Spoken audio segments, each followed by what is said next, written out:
اگر کوئی شخص اکیلے نماز پڑھ رہا ہے تو وہ آذان اور اقامت یعنی تکبیر کہے گا یا نہیں کہے گا؟ آج کے اس ویڈیو میں ہم آپ کے سامنے اسی حوالے سے تمام باتوں کو پیش کریں گے۔ یہ بہت ہی ضروری مسئلہ ہے کیونکہ اکثر لوگ اس بات کو نہیں جانتے، اس لیے اس مسئلے کو سمجھنا ہمارے لیے بہت ضروری ہے۔ سب سے پہلی بات تو آپ یہ سمجھ لیں کہ اگر آپ کے ساتھ کوئی عذر نہیں ہے یعنی کوئی پریشانی نہیں ہے تو پھر آپ کے لیے حکم یہی ہے کہ آپ مسجد میں جا کر جماعت کے ساتھ نماز ادا کریں، اور اگر واقعی کوئی عذر ہے، واقعی آپ کے ساتھ اگر کوئی پریشانی ہے تو پھر شریعت آپ کو اجازت دیتی ہے کہ آپ اپنے گھر پر نماز پڑھ سکتے ہیں، اس میں کوئی کراہت نہیں ہے۔ تو اگر کوئی شخص گھر پر اکیلے نماز پڑھ رہا ہے تو ایسی صورت میں آذان اور اقامت کہے گا یا نہیں کہے گا؟ آپ اس مسئلے کو اچھی طریقے سے سمجھ لیں۔ اس حوالے سے پہلی بات تو آپ یہ جان لیجئے کہ آذان یہ نماز کے لیے بلاوا ہے اور اقامت یہ جماعت کے لیے بلاوا ہے۔ اس کی تین صورتیں جو میں نے آپ کو شروع میں بتائی کہ وہ تین صورتیں کون سی ہیں، تو ان تین صورتوں کو تفصیل کے ساتھ آپ سمجھ لیں تاکہ پوری بات آپ کے ذہن میں بیٹھ جائے، آپ کے ذہن نشی ہو جائے۔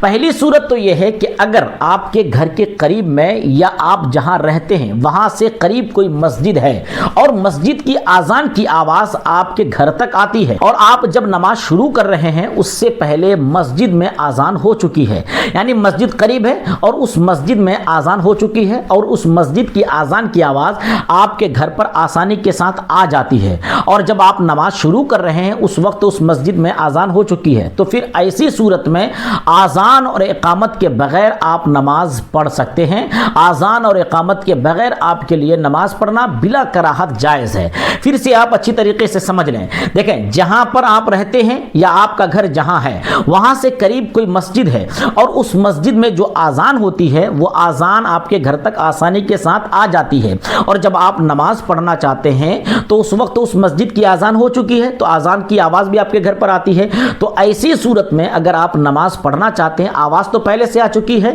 آذان کی آواز آ چکی ہے، تو آپ نماز پڑھنا چاہتے ہیں ایسی صورت میں، تو پھر آپ نماز جب پڑھیں گے تو بغیر آذان کے بغیر تکبیر کے بھی آپ نماز پڑھ سکتے ہیں، یہ بلا کراہت آپ کے لیے جائز ہے۔ دوسری صورت یہ ہے کہ آپ کے گھر کے قریب یا آپ جہاں بھی رہتے ہیں وہاں کوئی بھی مسجد نہیں ہے اور نہ ہی وہاں پر کہیں سے آذان کی آواز آتی ہے، تو ایسی صورت میں آپ ایسی جگہ پر اگر نماز پڑھنا چاہتے ہیں تو پہلے آپ آذان اور اقامت، پہلے آپ آذان دیں گے پھر اقامت کہیں گے، اس کے بعد پھر آپ نماز ادا کریں گے۔ تیسری صورت یہ ہے کہ آپ کے گھر کے قریب یا آپ جہاں رہتے ہیں وہاں مسجد تو ہے لیکن مسجد ہونے کے باوجود ابھی تک آذان نہیں ہوئی ہے، وقت تو ہو چکا ہے لیکن آذان نہیں ہوئی ہے اور آپ نماز پڑھنا چاہتے ہیں، یعنی وقت ہونے کے بعد آذان نہیں ہوئی ہے لیکن اس کے باوجود آپ نماز پڑھنا چاہتے ہیں، تو پھر ایسی صورت میں بھی آپ کے لیے حکم یہی ہے کہ پہلے آپ آذان پڑھیں، اس کے بعد اقامت دیں، اس کے بعد آپ نماز ادا کریں۔ اس کو تھوڑا سا اور تفصیل کے ساتھ آپ سمجھ لیں، آذان اور اقامت کب آپ کو کہنی ہے اور آپ کو کب نہیں کہنی ہے۔ دیکھیں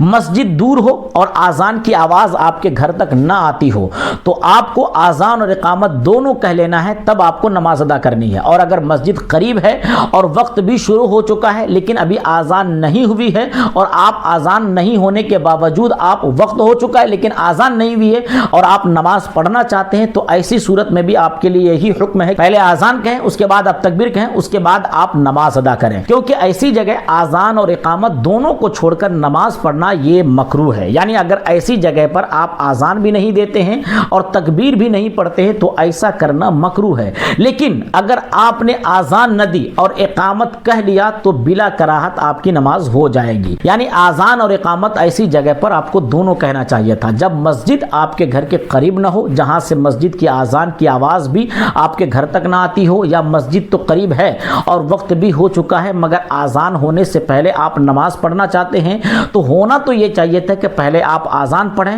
پھر اقامت کہیں اور اس کے بعد آپ نماز ادا کریں، لیکن اگر آپ نے آذان نہیں پڑھی صرف اقامت کہا اور آپ نے تکبیر پڑھنے کے بعد نماز ادا کی تو ایسی صورت میں بلا کراہت آپ کی نماز ہو جائے گی، لیکن آذان اور اقامت دونوں کہہ لینا زیادہ بہتر ہے۔ لیکن پھر میں آپ کو دوبارہ یہی کہوں گا کہ بلا عذر شرعی یعنی آپ کے ساتھ کوئی عذر نہیں ہے، کوئی پریشانی نہیں ہے، تو آپ جماعت کو کبھی بھی ترک نہ کریں، کیونکہ بلا عذر شرعی جماعت کو ترک کرنا، کوئی پریشانی نہ ہو کوئی عذر نہ ہو جماعت کو چھوڑنا ایسی صورت میں بالکل ناجائز ہے، گناہ ہے۔ اس لیے اگر آپ جماعت میں شامل ہو سکتے ہیں تو آپ جماعت کے ساتھ ضرور نماز ادا کریں، اور اگر جماعت کے ساتھ نماز نہیں ادا کر سکتے ہیں، کوئی عذر ہے، تو جو تین صورتیں ہم نے بتائی ان تین صورتوں پر جو صورت